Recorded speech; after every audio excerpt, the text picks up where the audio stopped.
Now this is a story about a young man named Jack. Oh no, not the one who climbed up the beanstalk.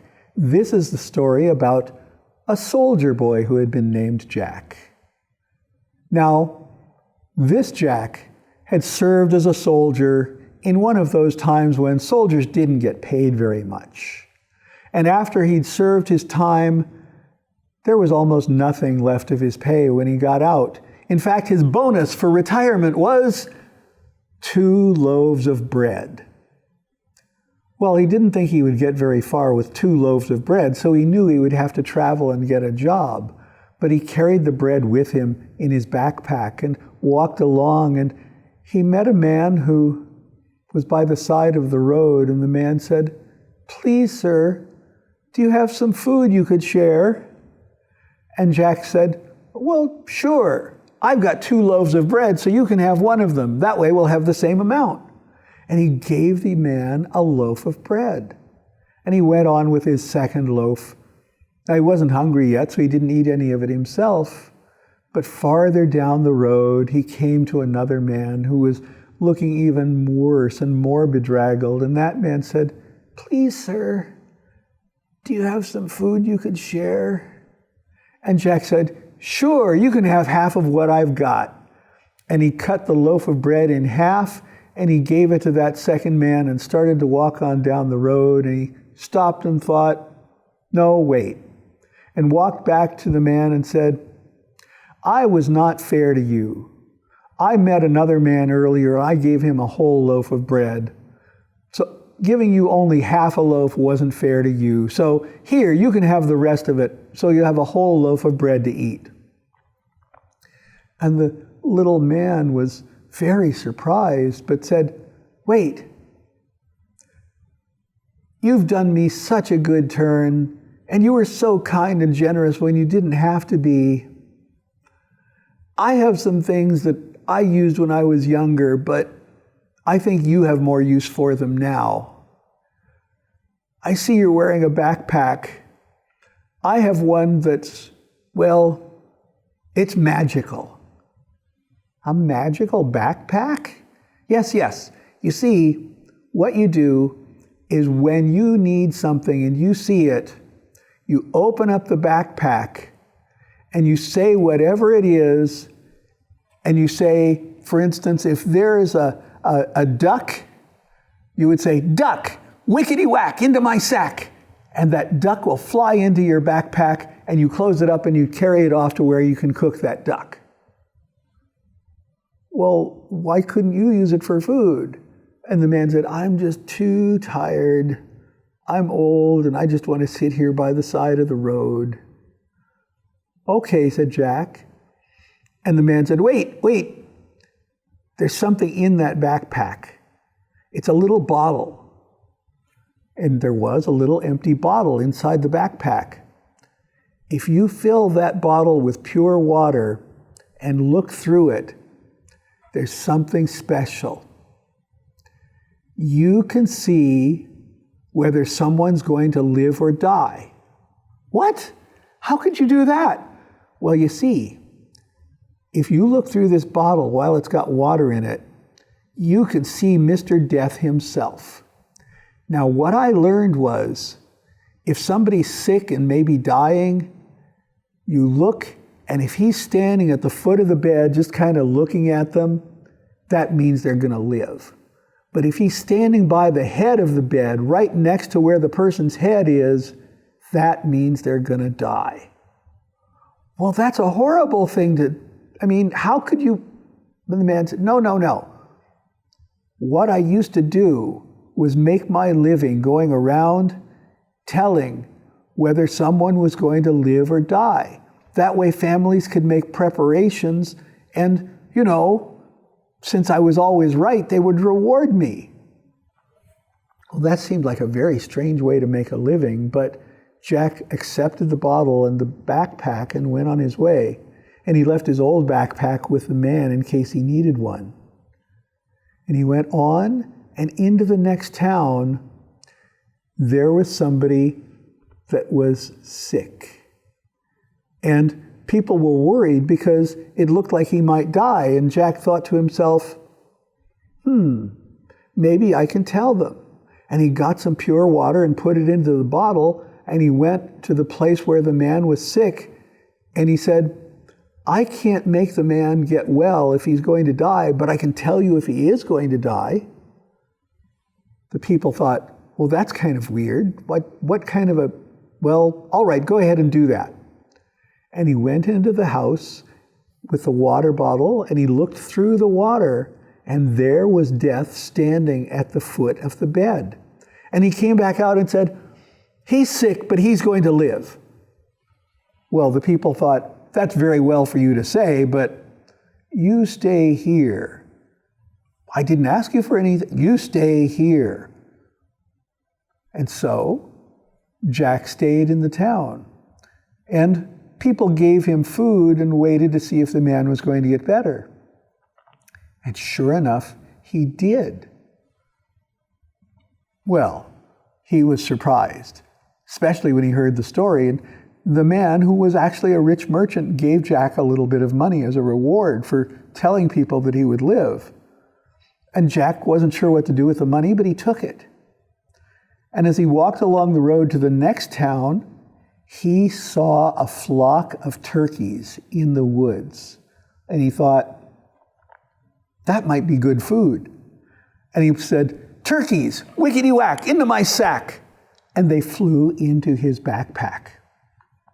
When he got to the next town, he went to an inn and said, I have some turkeys, and if you cook me one, you can have the rest as payment. Well, everybody was surprised because he just had a backpack. And he opened the backpack, and he dumped out a flock of turkeys. Well, the chef cooked one of the turkeys for Jack and made turkey roasts for everybody else. But they still couldn't figure out how he put all those turkeys into a backpack. He went along like that, predicting whether people would live or die and helping people prepare. But one day, a king heard about Jack, and he misunderstood what this was and said, I want this man brought to me. My princess, my girl, she's sick, and I want her healed. And Jack tried to explain that he couldn't heal her. He could just tell whether she was going to live or die. And the king said, you're going to tell me that she's going to live, or else you're going to die. And Jack didn't know what to do, but he went along trying to think of something that could make things better. Well, he went to the palace with the king's guards, and there in her bedroom was a beautiful princess, and she was lying sick in her bed. And there the guards were, and Jack thought they were going to do something terrible to him if she died.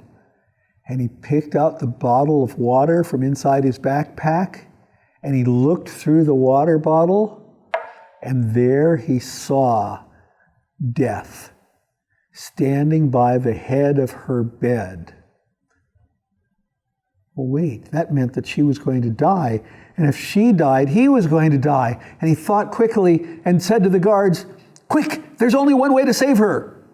Lift her bed and turn the bed around really quickly. And the guards did that, and they turned the bed around, and Death was standing there astonished and found himself at the foot of the bed instead of by her head.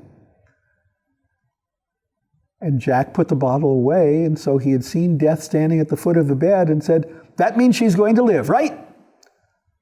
Well, Death was not happy at being tricked like that. And the last thing that Jack saw before putting the bottle away was Death kind of glaring at him. The princess lived, though, and Jack lived, and he was rewarded by the king, who was mean but honest. And so Jack went on his way again. And as he got older, he got tired of traveling around and used the money that he'd saved up to buy a little place to live. But as he got older, he knew that someday Death might come for him. And so he thought, I'm feeling a little tired, a little worn out. Death might be on his way, but I don't feel ready to die yet. So, what can I do? And so, he got himself ready, and he got the water bottle, and he got the knapsack, and he lay down in his own bed. And he kept the water bottle ready, and sure enough, he had a feeling of something kind of gloomy and dark. And he picked up the water bottle, and he looked, and there was Death standing by his bed, right by the head of the bed, kind of looking like he'd enjoy taking Jack with him, because he still wasn't happy about being tricked over the princess. And Jack said, "Mr. Death, there's something very important I need to tell you." "Wickety-whack, into my sack!" And he opened that knapsack, and Death found himself surprised and inside the knapsack. And Jack closed it up and put it away and didn't use it to gather anything to eat again. And he kind of put it in the closet and forgot about it and went on about his business for a long, long, long time. Well, one day, it seemed like just a little while later, but Jack realized it was years and years since he thought about it. He saw an old lady coming down the road. And he remembered her. Why, she'd been old when he was a child. And she looked old, really, really old. And he said, "Why, good day, ma'am." And she said, "What's good about it? I'm nearly 200 years old, and I haven't been able to die because some fool locked up Death somewhere and he can't come out and take anybody with him anymore." And Jack thought about it and said, "Well, wait, so you're ready to die?" "Well, after a couple of 100 years, you get that way. I'm all worn out. I can barely move. Nobody's died here for years and years and years." "Oh," said Jack. "Well, I guess you've lived longer than you wanted to, and I guess I've lived about as long as I need to. Let me see if I can fix things." And so Jack went home, and he looked in his closet where he'd put that knapsack.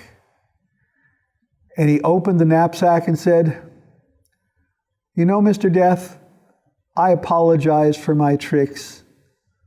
The first time, I just wanted to save my life, to keep going when that princess's life was about to be taken. And after that, I guess I just got a little greedy." So Jack went down and lay back down on his bed and left that knapsack open. Now, as to what Death did next, we don't know for sure.